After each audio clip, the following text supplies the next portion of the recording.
Off the coast of Vancouver Island, a piece of the ocean floor has dropped 5 kilometers down. That's not erosion, that's not a landslide, that's the seafloor tearing along a fault scientists say is close to breaking clean through. This is the Cascadia subduction zone, the same fault behind the Pacific Northwest's overdue mega-earthquake. But this isn't the big one warning you've heard before. Researchers scanning the seafloor found something they've never captured this clearly. A subduction zone caught mid-collapse, splitting apart piece by piece. And parts of that fault have already gone silent, and silence is not good news. Here's what we actually know. In 2021, a research ship called the Marcus G. Langseth spent weeks off northern Vancouver Island, firing sound waves into the seafloor and recording the echoes through a 15-kilometer cable of underwater microphones. Think of it as an ultrasound of the planet's crust. On board, the process is unglamorous. A towed airgun fires compressed bursts of sound every few seconds, hour after hour, while the trailing cable of underwater microphones records nothing but silence and echo. No dramatic rumble, no visible crack breaking the surface, just raw data accumulating for years before anyone could see what it actually showed. It took that long for scientists to fully process it. When researchers at Columbia University's Lamont Doherty Earth Observatory finally did, in 2026, they found a fault where the ocean floor drops 5 kilometers in a nearly vertical break. 5 kilometers is not a crack. It is a cliff, buried under the Pacific, sitting exactly where the Juan de Fuca and Explorer plates are supposed to be sliding smoothly beneath North America. This fault sits offshore, buried under frigid water more than 100 kilometers from the nearest instrument on land. That distance is exactly why Cascadia stayed such a mystery for so long. Most seismic monitoring in the Pacific Northwest happens onshore, on solid ground under Seattle, Portland, and Vancouver, cities home to millions of people who live directly downstream of this fault's hazard zone. But the part of the fault that actually locks, slips, and someday ruptures sits miles out at sea, invisible to land-based instruments.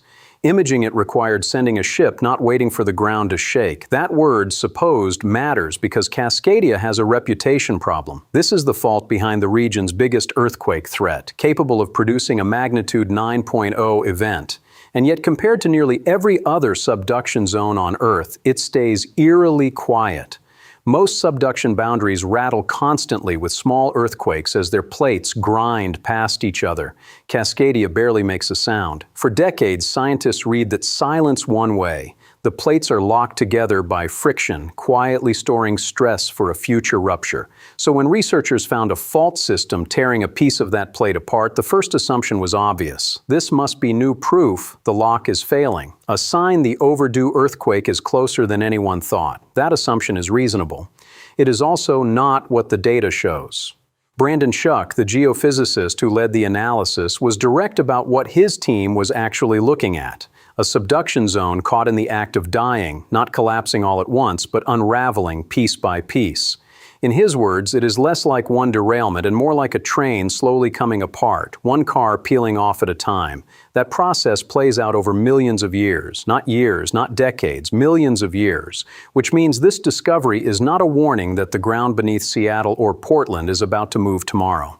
But before you relax, here is the detail that changes the shape of this story. The tier runs 75 kilometers along something called the Nootka Fault Zone, and along that 75 kilometers, the fault does not behave the same way everywhere. Some stretches are still rattling with small earthquakes. Other stretches have gone completely silent. In earthquake science, silence usually means one of two things. Either nothing is happening there or everything already has. Let's test the first obvious theory, that this tear is fresh proof the big one is approaching. It is the theory almost everyone will jump to, and it is not unreasonable.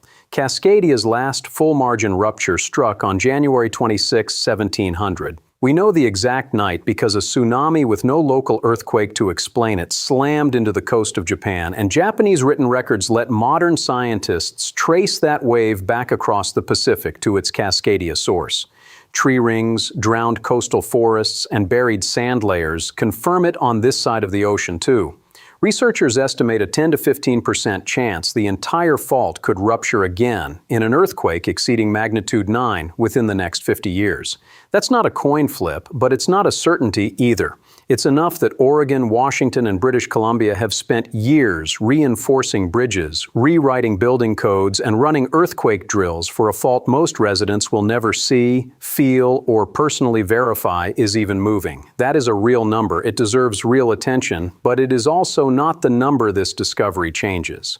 Suzanne Carbat, who co-led the imaging study, said something that should reframe how you're feeling right now. The tearing does not change how large an earthquake the Pacific Northwest could see on a human timescale. That hazard was already established independently, decades before this survey ever launched. What her team found is not a new countdown clock. It is something else entirely, something researchers didn't even know they were looking for until the ultrasound images came back. So if this isn't the big one accelerating, what is it? That question is where the real investigation starts. Test candidate 2. Is this ordinary wear and tear on an old fault nothing worth this much attention? Also, no. Subduction zones don't normally offer scientists a clean, freeze-frame image of themselves falling apart. Geologists have debated for decades how these systems finally shut down, because a subduction zone that never stopped would eventually swallow oceans and stack continents on top of each other. Until now, nobody had caught one in the act. What the team found off Vancouver Island is being called the clearest picture yet of a subduction zone in the process of shutting itself down, plate by plate, tear by tear.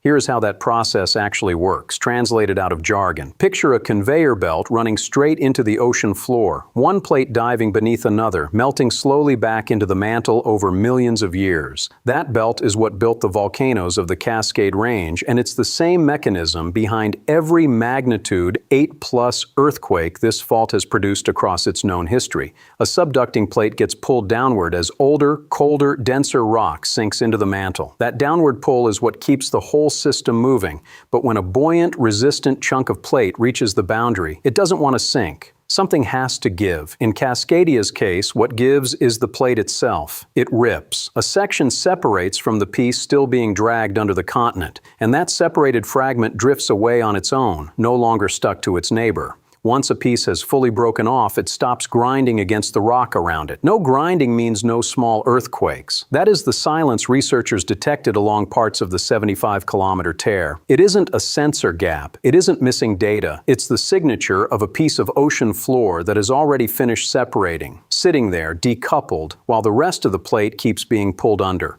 The still active stretch of the tear is different.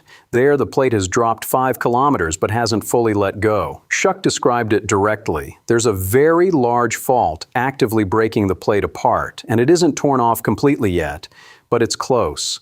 That's the live edge of a process most of the historical record only shows after the fact.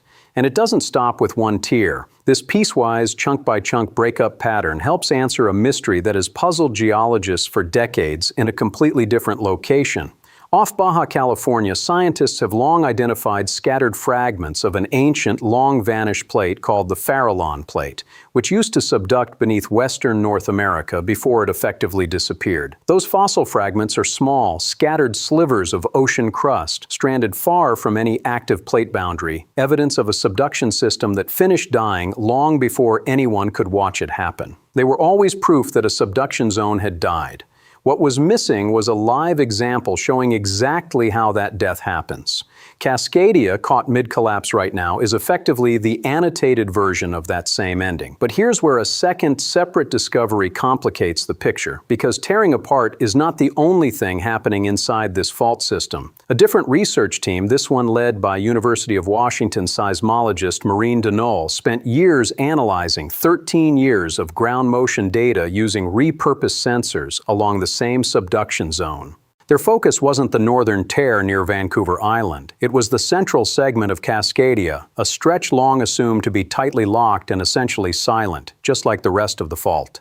What they found undercuts that assumption too. The central segment isn't simply locked and waiting, it's threaded with what the researchers call fluid highways, underground channels carrying hot water and dissolved minerals upward through the fault. That fluid appears during episodic tremor and slip, a slow, unfelt process where the plates creep forward by inches without triggering a full earthquake. On land-based instruments, it doesn't register as a jolt at all. It shows up as a faint, rhythmic hum lasting days, too gentle for anyone to feel, but steady enough on a seismograph trace for researchers to know the plates are moving. Denol's team detected pulses of that fluid moving through the fault, potentially relieving pressure rather than building it. This is the part that should genuinely complicate your fear. In other subduction zones around the world, researchers have documented comparable fluid-carved structures halting a rupture that might otherwise have kept spreading down the entire fault line. Denol called her team's finding preliminary, but said it suggests these fluid pathways could change how scientists expect large earthquakes to behave here, possibly acting less like fuel for a rupture and more like a break in certain segments.